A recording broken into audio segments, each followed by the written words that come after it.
Hi, I'm Erika Del Sordo. Welcome to today's Talk with Erika. Thank you for subscribing to my YouTube channel and audio podcasts. All links can be found in the info sections. So I'm super happy you've joined me on this particular Monday because with me today is a very familiar voice to those who listen to South Florida radio. How can you not know Paul Castronovo? I'm so happy you're here. Welcome. Did you actually feather and curl your hair for this Zoom interview? I did. I do it for everyone's Zoom interview. Now, you are special, but I do for everyone's Zoom I'm interview. quite impressed, I might add. There's a little bit of a 70s Farrah Fawcett thing going on, which I don't remember from the old days, but it looks really lovely. Well, I was just going to say, anytime you saw me, and we'll get into that in a moment, I've known you for 17 years now, and you usually saw me at 5 a.m. when I'd get into work, and the hair was up in a bun somewhere at the top of my head, and there was no makeup on, and, right? Yeah, well, that's not fair, by the way, because you guys at least have the option. Men, although I've been reading that now in the era of Zoom, men are getting a little bit more vain, and because of HD, they're like, all right, that's it. I'm using facial makeup. But you guys have an edge on us being able to wear makeup. That is true. That is true. Now, some men do wear makeup, but that is true. There is a stigma for whatever reason. I don't like it. I need a little pancake will be nice. By the way, do I look different to you? You do. I wanted to talk about that. You look completely different. You've lost some weight. Weird. Let's talk about that. You want to laugh? I put in the beginning of the pandemic, I was eating everything in sight and like everybody else, and I took a master class in cooking, and I was like, and then it got to the point where, oh God, if my fat pants aren't fitting, forget ever getting into my skinnier pants. So they had an intervention at my house. Basically, my wife and son sat down and they're like, Dad, honey, what are you doing? So I said, all right, that's it.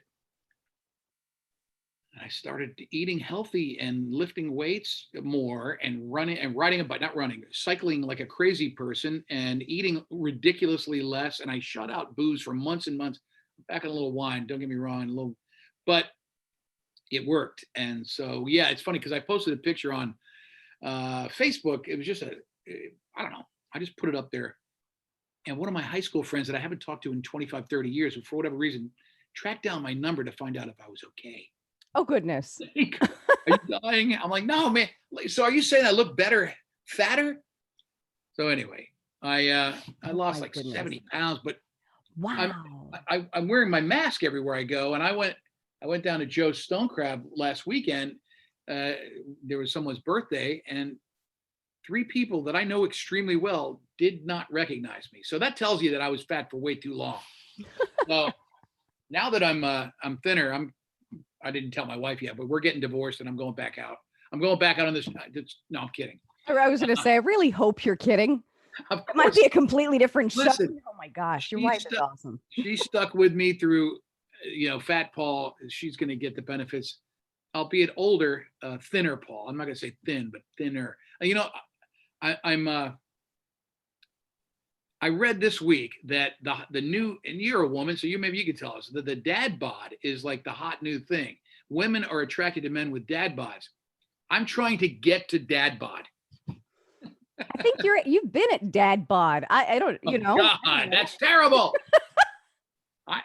You guys I'm good. All right. I need a 12 pack. I know 6-pack is a little too, what are the odds? Oh my goodness. I'm sorry. And by the way, I might add, Erika, you punch me in the face because I'm used to interviewing people. Yeah. So I'm being interviewed. So just tell me to shut up and let you ask. I know. You know what's so funny? That's tough, but you've been doing it a whole lot longer than I have. But I've been on a couple of podcasts recently as a guest, and I only know this. I only know being on a podcast and hosting. Yeah. So it is tough to kind of answer questions from other people. But yeah, I mean, you and I go back about 17 years. I was Lauren Lane on WSBN 7 for 15 of those years. Yeah. And I would do traffic for what was then known the Clear Channel Cluster before it turned into iHeart. And at the time it was Big 106. Now I think it's called Big 1059, right? Yeah, we're all digital, so you can't really lie about it anymore. You can't round it up. Right. Oh my goodness. I mean, I remember the days when you were on WSHE, and that's taken it back. I just aged myself. Listen, I got out of college in '84, and the radio station I grew up listening to was 103.5. And in Miami, that was the thing. Mm-hmm. So when I got out of college, I had one goal, and that was to work at WSHE. But I didn't get that job. I went to K102, which was called the Rock of the 80s. And I worked, Neil Mirsky was the program director, and I had a pretty good tape. To get a job in radio, you got to bring, at least in the old days, you got to bring your tape around, a cassette tape of what you sounded like on the radio. Right. And I would call the guy up and say, hey, man, I'm the guy on the radio. I want to be on your station. I think I could help. Nah. You get some experience and come back. This is the big time. And so one day I called up and I said, has Neil Mirsky gone to work yet? Or gone to lunch yet? And they said, no, he goes at around 11:30. So I went to the radio station at 11:25, and I sat in the parking lot and I waited for him to come out, and I accosted him in the parking lot and I said, hey, I've been trying to get you to listen to my tape. Mm-hmm. And you said I wasn't ready yet. I said, I just need you to listen to it. And I gave it to him. And that night when I got home, he left a message on my parents' voicemail saying, I'm sorry it took me so long to listen to your tape. I got a job for you. Come down to Fort Lauderdale. And that's what started it all. But they fired me a year later because I lied. They said, do you know how to do the news? And I'm like, oh, yeah, I'm sure. I had taken a couple of news classes at University of Florida, but I was not a news guy. I was a comedy guy. So they stuck me on the news and doing the news in the morning. And in the middle of my newscast, I'd have celebrities calling in, which was me doing impressions. And they were like, we love you, but you're fired. So wow. I took my butt to WSHE. I drove over there that day. I was fired. And I said, they just fired me at K102 and they hired me at SHE.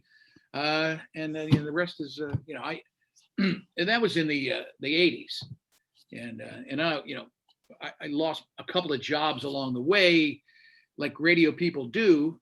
I was just going to say that's radio for you. It hasn't changed much, right? No. I tell you, it still happens. In the early part of my career, it was like, God, I kept losing jobs. Maybe because I was young and stupid, but I got sued and fired because I put Shirley Jones from the Partridge Family on the radio without her permission. I called her up. I used to do this bit in Orlando at Q96 called the Celebrity Morning Wake Up Call. And when I had a bellhop who worked at one of the hotels that celebrities always stayed in, I'd give him concert tickets if he told me what room the celebrities were in. So he called me one day. He's like, Shirley Jones from the mom from the Partridge Family is in room 424. So then we turn around and call the hotel and, hey, it's the Tommy and Paul show. You're on the air, Celebrity Morning Wake Up. And we'd play horns and goofy radio stuff. And her husband was a lawyer named Marty Engels, and he sued me for invasion of privacy and all this other crap. And we got a lot of publicity, in radio. Publicity is everything. Mm-hmm. We were on Entertainment Tonight and everything, PM Magazine. All the shows did stories about these radio guys that woke up Shirley Jones. Well, our company didn't buy it, and they fired our butts. I ended up having to go to Nashville and put a Florida kid in Tennessee. It was tough. Plus, I was a Gator and I hated the Tennessee Volunteers. That's a whole nother conversation.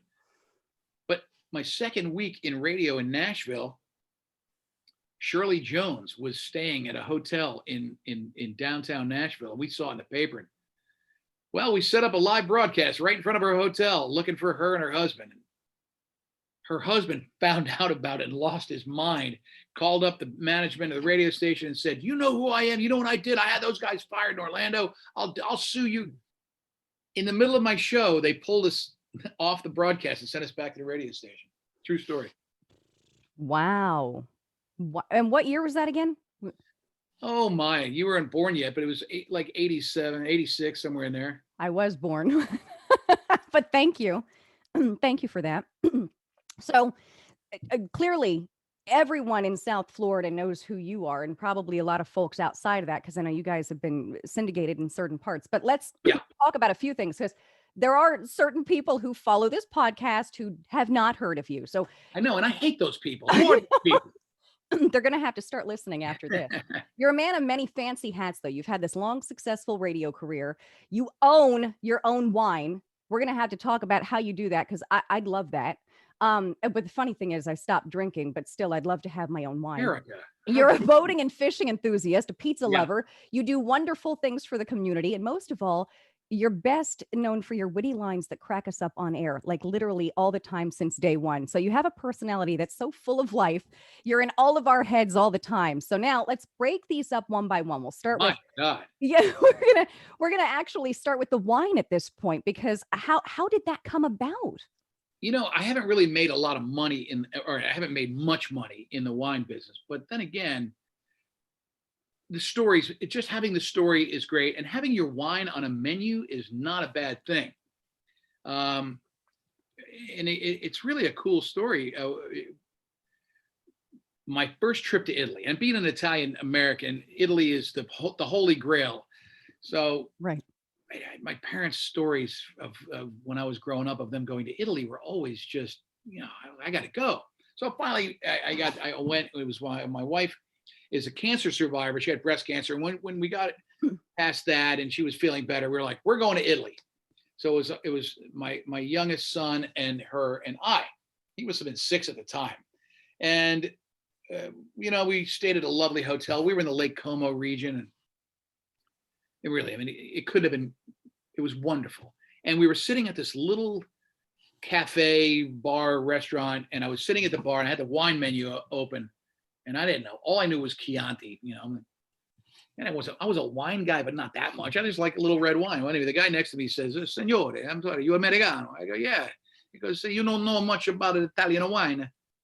I said, "Not really." He goes, "I'm in the wine business. Well, please let me help." And if you've ever, when you go to Italy, you meet an Italian, they just love us, and they're the most open and warm people. So he and I started a conversation, and then we start drinking. We are drinking like crazy, and he says, "I want to take you to a winery tomorrow on your vacation. I go, "Okay, sure." So I pick you up at your hotel. My wife said, we're like, "Why not? We're in Italy for the first time. We met some cool guy who's in the wine business, and he wants to take us to a winery." Erika, we get in the car, and he drives us like 5 hours. We thought we were being kidnapped.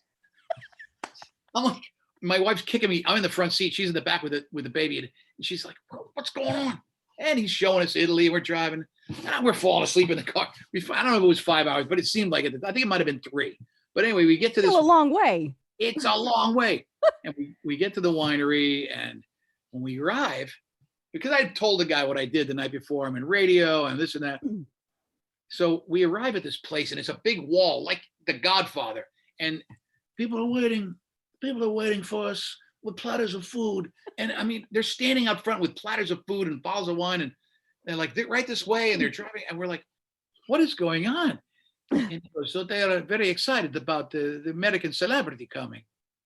I don't know if he thought I was George Clooney, or I don't know what he thought, but now my wife and I are mortified.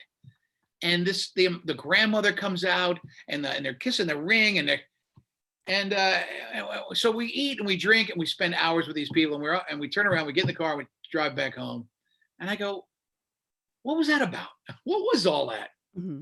And he goes, they want you to bring their wine to America. I go, "All right, yeah, I'll buy a couple of cases." What? No, your wine. They want you to be the wine guy and bring a. So I'm like, I don't know. All right, we exchange numbers. Mm-hmm. 3 days later, we're flying out. We're at the airport, and I see this guy, and he's seated near us, and he's dressed impeccably, and it's the only seat available in the airport. And I go, "Scusi, is this seat?" And in broken English, I'm speaking to an Italian guy. "Is the seat open?" He goes, yeah, the seat's open. You're Paul Castronovo. I live in Miami. I'm American. I'm like, "Yes, I am Paul Castronovo, and nice to meet you. This is so weird. I'm in Italy." So turns out I'm actually on the plane seated next to this guy. And we had 3 seats, and my wife and son are in this, and I was in how the seats are separated. And I'm in the aisle seat, and he's in the center seat next to me. And we start talking. We're talking about my career. I go, "What do you do?" He goes, "Well, I'm in the wine business. I import wine from Italy to the States." I go, "You got to be kidding me." Right. So then I tell him the story about meeting this Italian guy at the restaurant and going back to the winery, and he goes, "Oh, those are my clients." That's crazy. I go, "Are you kidding me?" So, and that guy's name is Bruce Hunter. He's the president of Shaw Ross Importers, which is a giant division of Southern Wine and Spirits. And my friend Eros Spinozzi, the Italian guy I met at the restaurant. He flew over to the States. We had a big dinner at Anthony's Runway 84 in Fort Lauderdale, which if you ever come down here, best restaurant. We cut a deal with them. He imported the wine. We called it Castronovo Vineyards, and we're at a bunch of restaurants in South Florida. It's kind of nice, but I'm not getting rich off it. But it's a really neat thing to go to a restaurant and have your name on the menu.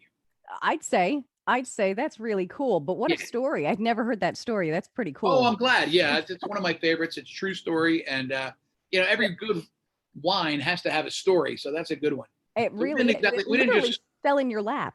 I mean, literally. It's a series of things that worked out completely. And yeah. So now I'm in the rum business. I'm partners at a rum company, Papa's Pilar Rum, which is, we're with the Hemingway family that are partners in the company. And we have a giant distillery in Key West, which is open to the public. It's wonderful. And I know you don't drink, so we shouldn't talk about booze, but and we also are partners in a couple of Mexican restaurants too now. Oh, that's cool. I was going to say I might have to start drinking again. I didn't know you started all that. But you can eat, and we have a Taco Craft we're in Victoria Park. Mm-hmm. and one on A1A in Lauderdale by the Sea, and we're opening in Plantation. We got one in South Miami, and it's elevated Mexican food. Really, really wonderful stuff. The Castronovo quesadilla on the menu is a crowd pleaser. Man, if I ever get back there, because I know it's been a while. Where are you living? I'm in North Florida now. I'm less than a half hour from the tip of Georgia, straight up the state. I went from the very bottom of the state to the very top of the state. So. And your accent didn't change? No, thankfully. I still do voiceover work. That's good. Right. Yeah, well, that's very good. Oh my goodness. Well, thank you for sharing that. It's funny when I was trying to, because I had been out of touch for a little bit being up here. And of course, I try and stay in touch with the news and everything. And of course, certain global events, you can't get away from. But South Florida news and what's happening down there, I've had to catch up with. So I get on your website, and I want to share this with everyone real quickly because I was cracking up. Oh. Let's see if I can get to this. Now, that's my editing software. I want to get to, whoops.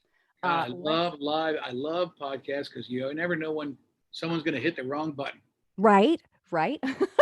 So, okay. So you can see the website, right? Yeah. All right. So I'm scrolling through and I come across Karen of the Day. And I start laughing hysterically. Of course, that's on here. It's and it was a great idea I had because there was a time mid-pandemic that we were getting a daily woman white woman of privilege losing her mind over not wearing a mask or whatever. And the nickname, I don't know who came up with it. They started calling these women Karen. And I thought, well, why don't we call it the Karen of the Day? And put it on our website and put it on our Facebook pages and start collecting them. And then listeners were great. They were sending them to us. And yeah. I think that's hysterical. By the way, you didn't mention to your listeners and viewers that it's the name of my show is the Paul Castronovo Show, which if you wanted to listen to my show anywhere in the state, you could on iHeartRadio. There you go. At Paul and thank you. No, that's okay. I mean, we're friends, so we're just like get into a conversation. Right. Like we haven't talked in a while, so no big deal. I mean, I'm a professional broadcaster, obviously. Obviously. Thank you for that. So the Paul Castronovo Show is huge, and I do invite everyone to listen. I guarantee you, people who've not known about your show, it's going to turn into their favorite show. Oh, wow. Cool. Yeah, I promise. I used to love that. What we do, I made it when I started in this business. My only goal, I wanted to be a stand-up comedian, and I actually started out, I won the Budweiser Young Comedians Tour while at the University of Florida. That's awesome. I got open for Richard Lewis, and I was heckled on stage, and that threw me for a loop, and I said, all right, I'm going to do radio because this stand-up business, I don't know. So I didn't do it, but I think I could have. So I decided to, whatever I do on the radio, I just want it to be funny. So I focused on comedy. I don't do politics. It doesn't help. There's too many people feel this way and people feel that way. Right. I'm just right down the middle. Right. So I don't do that, and I don't. Every now and then we have to be serious. I mean, when the shootings took place in Parkland, and it took over the show. When you're on the radio during September 11th, these things take over. But in general, my goal when you come to me, it's we're going to be yucking it up about something. And that's what people need. I mean, that's why your show is awesome, because so much of the news, especially nowadays, especially what's going on, that's the problem, is that people absolutely want to hear funny stuff. They don't want the stuff that's going to weigh them down. They don't want the news. Let me tell you something. For the first year when I had moved, because I had been doing news, I've been in the news industry for 18 to 20 years, somewhere in between there. And I wanted to get away from it. That's hard to do. But I had wanted to stay away. So for a year, I had no idea what was going on. And then I realized that's really bad. So, so, so obviously I had to start, checking in again and finding out what's going on. But everything weighs you down so much. So a show like yours, where Well, you're let me tell you having, something. Today on my show, it was joyous. We laughed and it was great. And it was so simple. Today begins March Madness. Well, no, I should say on my Friday show, but March Madness began. And so the Sweet 16 and all that stuff with basketball, what we did was, instead of doing our brackets about basketball, we created something called TV theme song bracketology. So we're starting with the top 32 best TV theme songs of all time, and they're going to play each other in an online battle, and people can vote for their favorite. And it's so much fun playing the theme songs, from Gilligan's Island going way back to the Game of Thrones, and most recent, very catchy, and we're laughing and talking, telling stories. I mean, that's the kind of stuff that we're doing. And by the way, Beverly Hillbillies should probably win, although the Andy Griffith Show is pretty strong. These are all the shows that before you were born. and I still love those shows, by the way. I have an old soul. I love all Well, that if you grew stuff. up and watch, a lot of, like Heather on my show, she's a Nick at Night kid, and they ran all those shows on Nick at Night. Oh. And by the way, do you know that my partner Ron it's not the Paul and Young Ron show anymore? He I retired. I do, but I'm happy that you mentioned it, because I don't know how that ended. Oh no, I think that ended when I was in the process of actually leaving South Florida. So I was like, I don't know if he wants to touch upon that, but yeah, I do remember it was obviously the Paul and Young Ron show for how long? 28 years. There you go. Yeah, that's how old I am. Oh my goodness. Yeah, in 2016 he bailed, and we brought in a whole different group of people, and that didn't work out. In fact, maybe it was my ego figuring, well, if Ron leaves, I'll just put a few people in there and we'll be fine. And but it wasn't. We didn't have chemistry. And people ask me about it, and I'm like, well, a lot of times when, and I'll put it in the football terms, a legendary football coach leaves, there's a good chance the next coach is going to fail until they bring the next one in. And it's like on Bewitched, or a TV show, when a character leaves, someone else comes in, you think someone's going to be good. It doesn't always work out because of the chemistry. Right. So that crew didn't work, and we started again. And we got a good team right now. It's me and Heather Nelson, and she's been with me for 7 years. And Mike Anderson is our producer and sidekick from 98 Rock in Baltimore. And it's the three of us. And we got a nice little family going, and I think the listeners have responded, because my gosh, I haven't seen ratings like this since the old days, so it's good. Wow, that is good. I know you and Ron had a love-hate relationship, but boy, did you have chemistry. That's why it stuck on air for 28 years. You got it was like a married couple. Yes. Married couple. Perfectly said right there. That was you guys. People are always like, what happened? I go, hey, we lasted 28 years. The Beatles only lasted 10. Yeah. Yeah.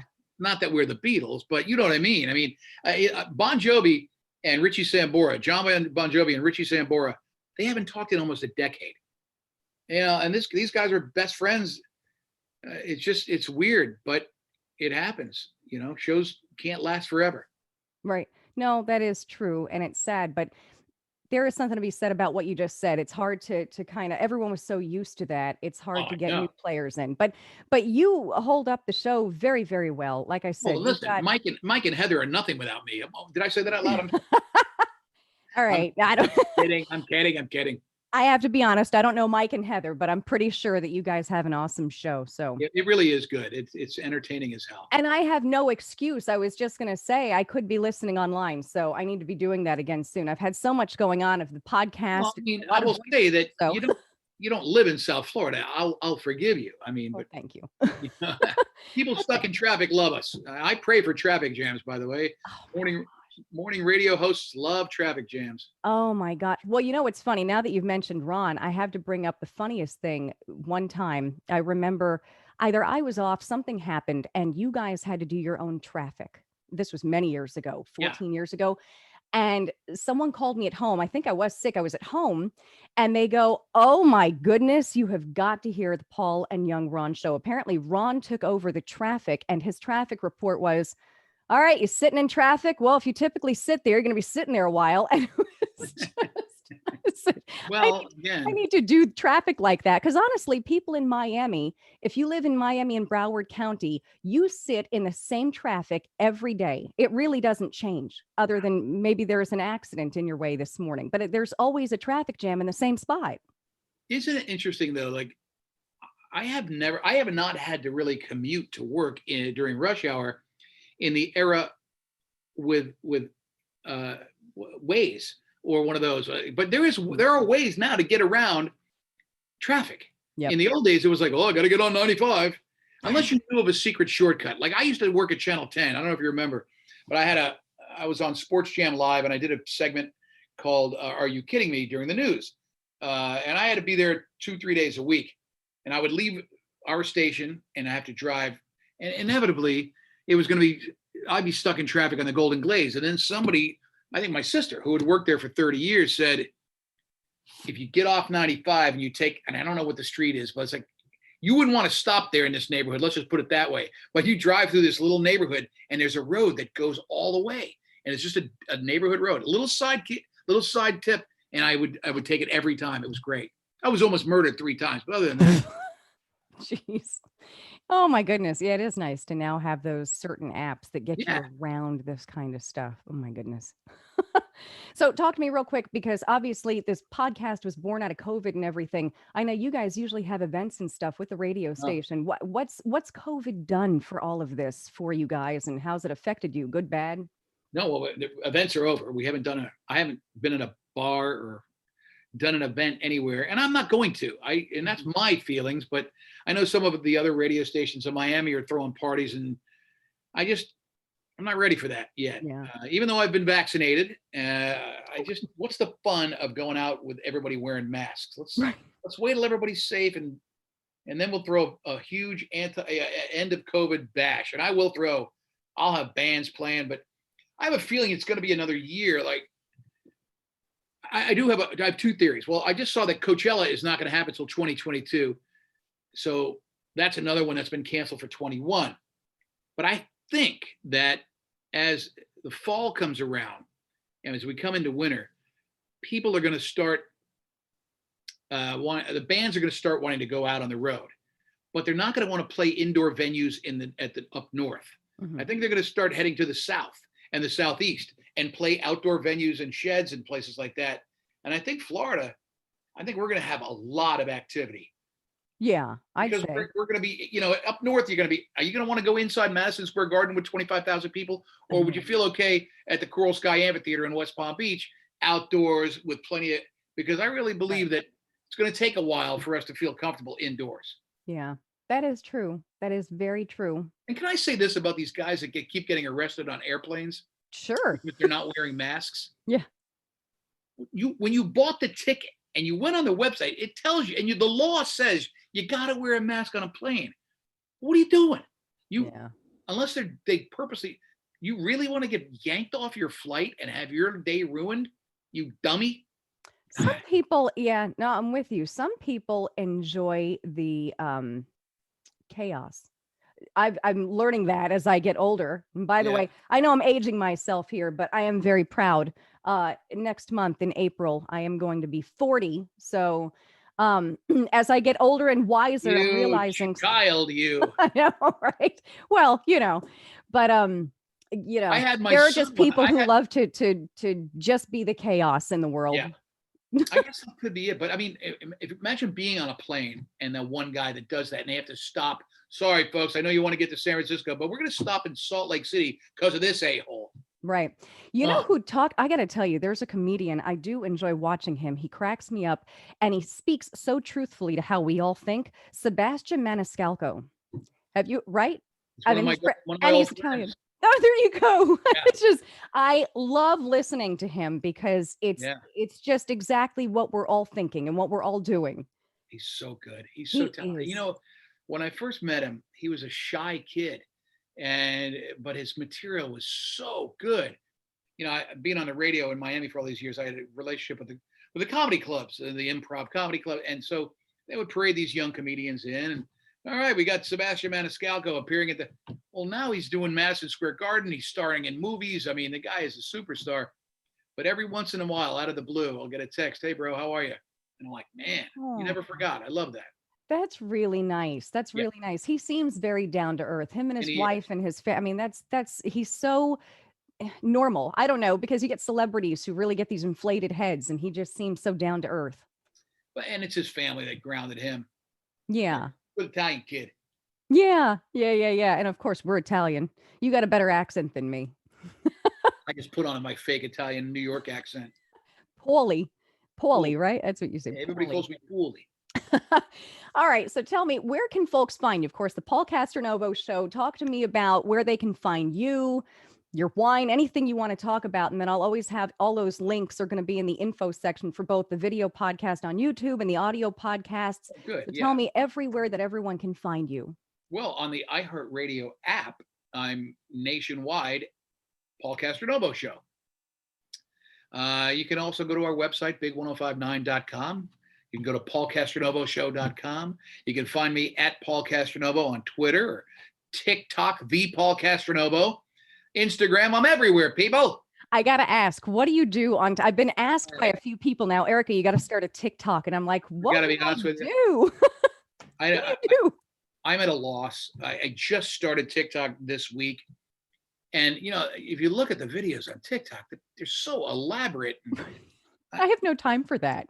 I don't, and I'm probably the oldest guy on TikTok, but I joined it. I'm going to start building it up. I just got to, it's going to take me a while to figure it out because I don't want to just throw it up half-ass. Right. People are doing some incredible stuff. I know you're like me, a perfectionist, you try not to throw something up that is half-ass, but Yeah. I don't know. Maybe Well, I'll join you one day. my first video got 16,000 views. My second one got 900 and my third one got 57.